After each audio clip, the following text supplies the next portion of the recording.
Hey guys, John, Koah Spear Guns, here with another episode of Wood to Water. I hope you guys enjoyed the last video where we did the prototypes for Aaron for the Bluewater Wahoo guns.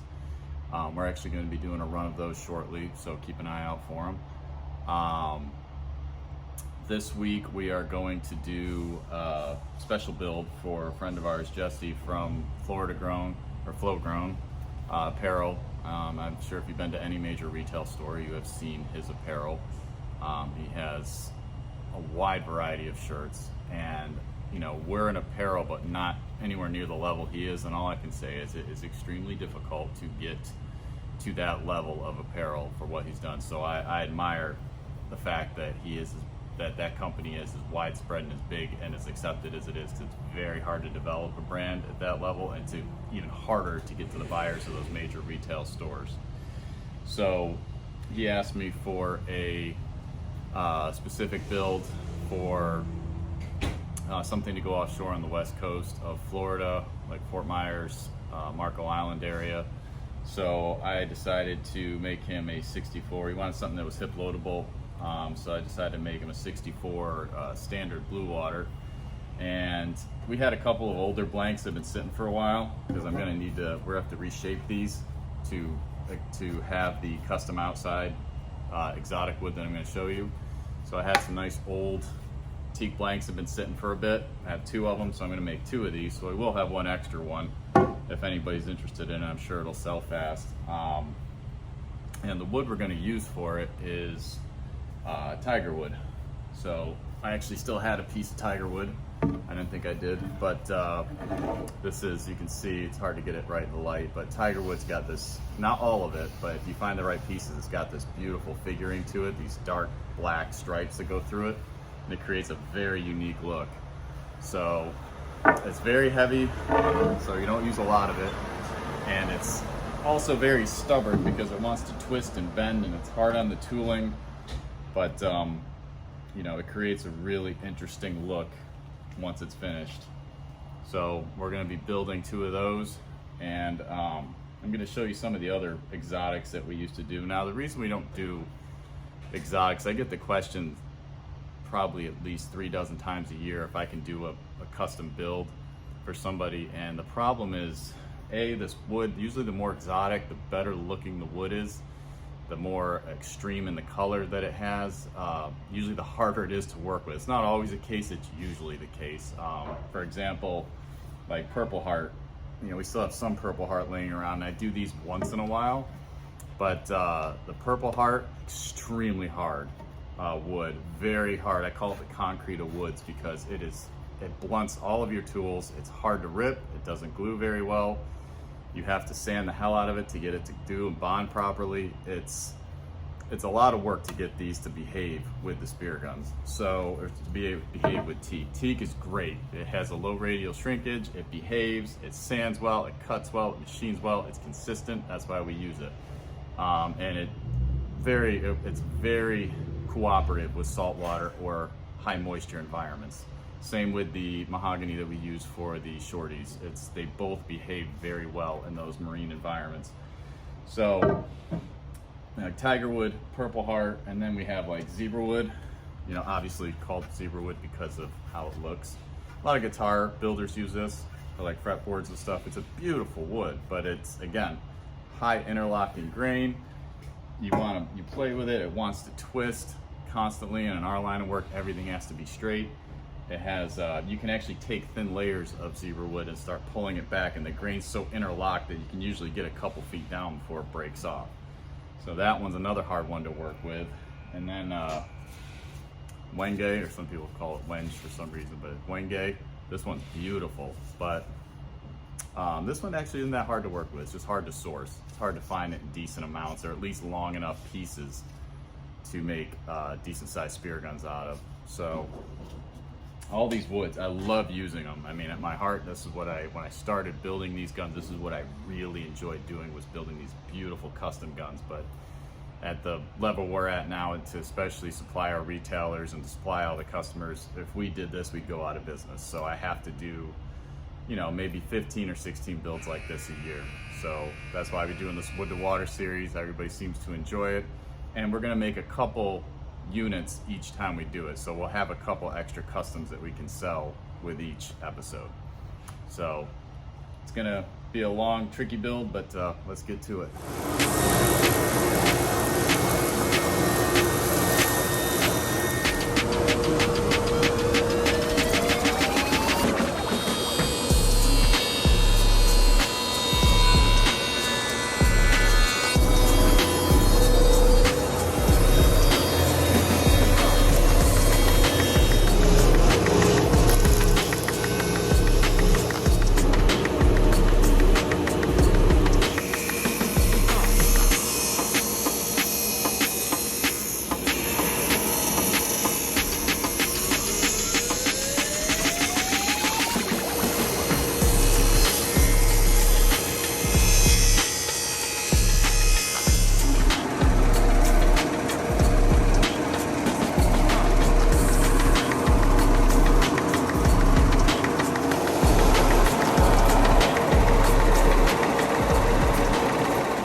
Alright, now that we got the teak milled down and we have the tigerwood ripped and split, we've run it through the wide belt sander, and what that does is it takes fractions of an inch off the wood, but it roughs the surface so it has a better surface to adhere to. The more porous and rough the surface is, the better the epoxy can penetrate and grab.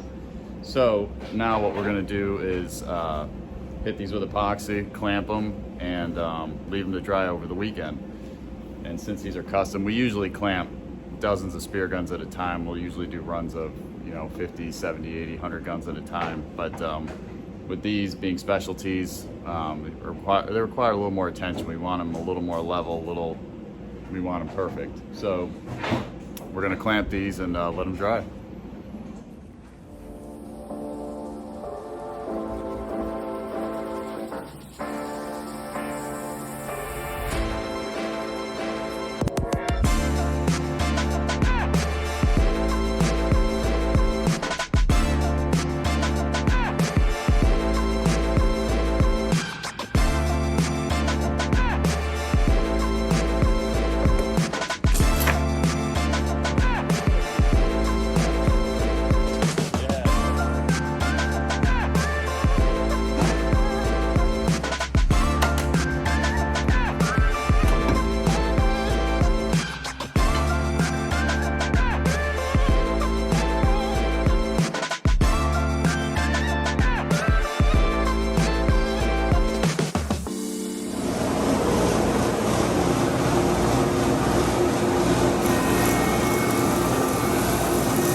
Alright,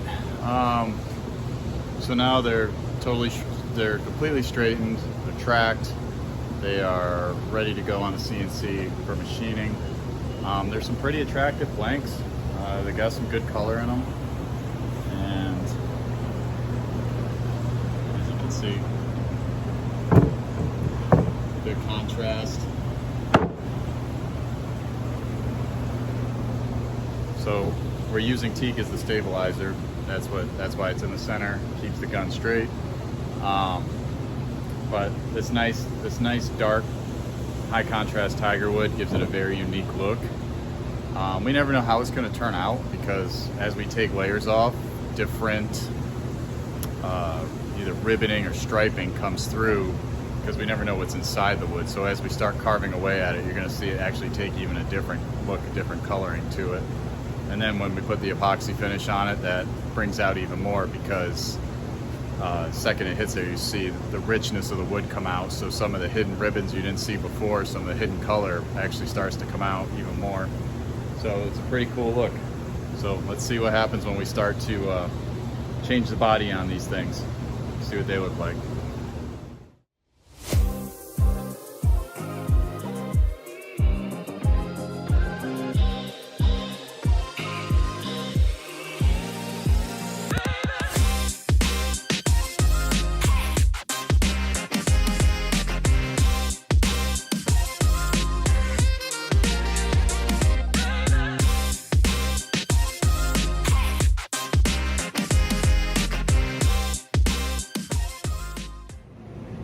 Alright, these just came off the CNC, so the machining's done. Next they go to the router table, but I gotta say these are gonna be some badass looking guns. I mean, this is what I enjoy doing these customs, because with these exotics, you never know how they're gonna turn out. They're, you know, I do thousands of board feet of teak every year, so teak's always different. It's beautiful, and it's the most reliable wood for any marine environment, but these exotics, they just give you a new look, and I like doing these customs because they are pretty. It's just hard to find the time to do them, but you can just see the combination of teak and the combination of the tigerwood is really just gorgeous.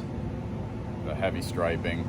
Now the problem, like I said before, the problem with tigerwood is you could get 20 pieces of it and there might be only one with heavy ribboning, heavy striping, and you'll end up wasting, you know, 90% of it. So you really have to have a good supplier for it, or will let you pull boards, but that they're hard to find too, because they don't want to deal with that.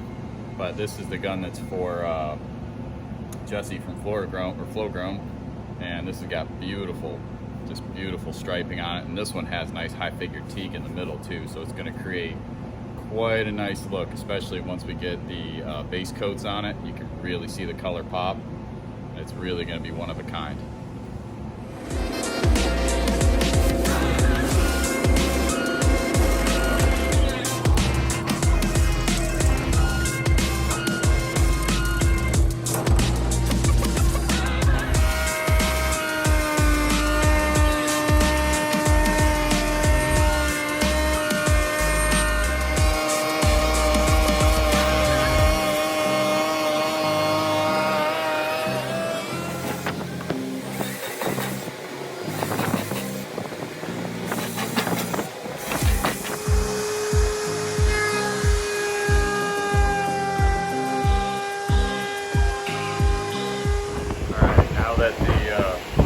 All the roundovers are completed, all the body shaping's done.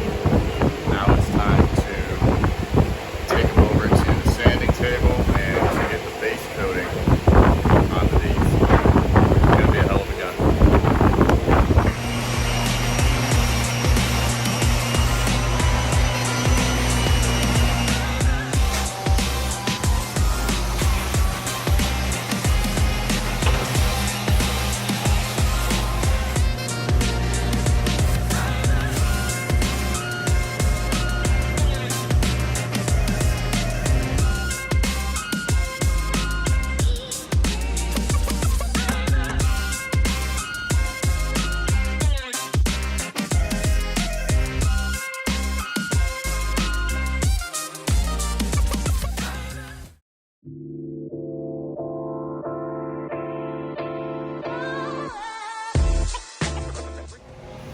Alright, we got the base coats finished.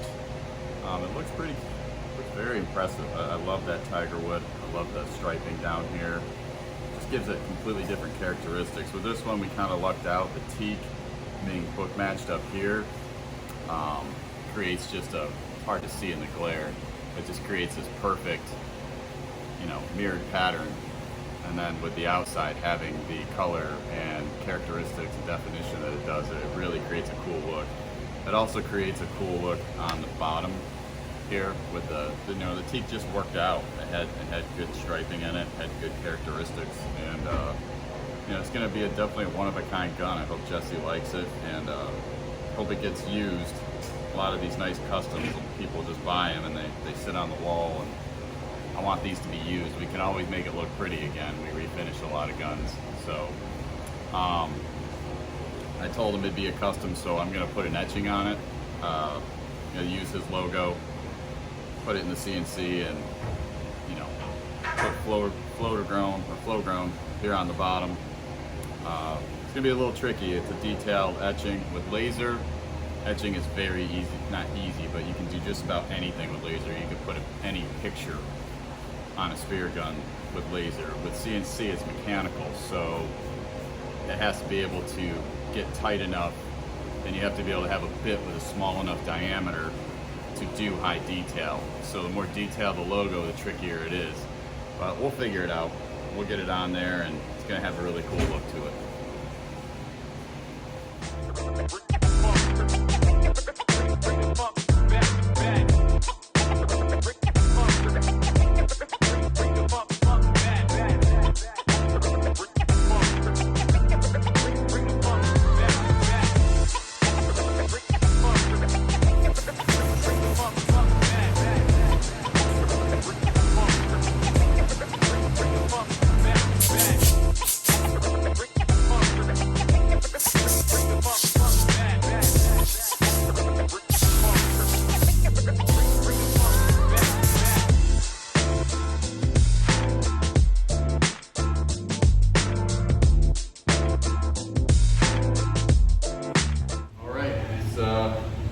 Out of the final coat process, dried overnight, came out great.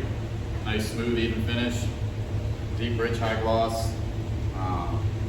Yeah, I really like how this thing turned out. Had nice teak grain, had really nice, the tigerwood had nice striping in it, and the logo came out right. So, you can see how it's a long, laborious process, but the outcome's worth it.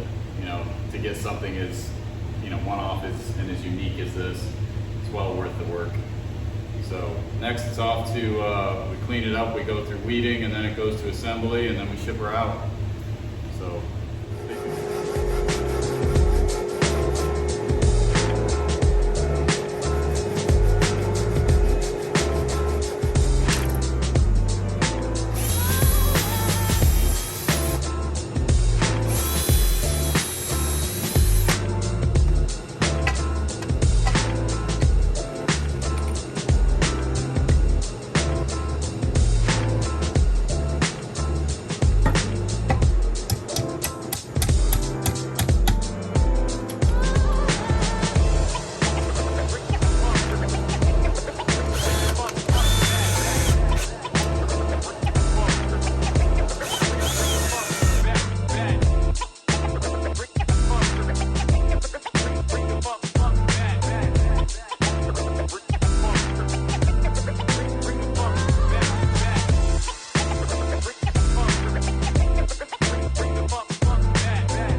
That wraps it up for this custom build. It's a 64 standard Bluewater for Jesse over at Flogrown. Tigerwood, custom etching. We enjoyed the process. Hope you guys enjoyed the process. And if you'd like to see more of these videos, please subscribe, share, do whatever you need to do, put it out there. The more subscribers we have, the more of these videos we can make.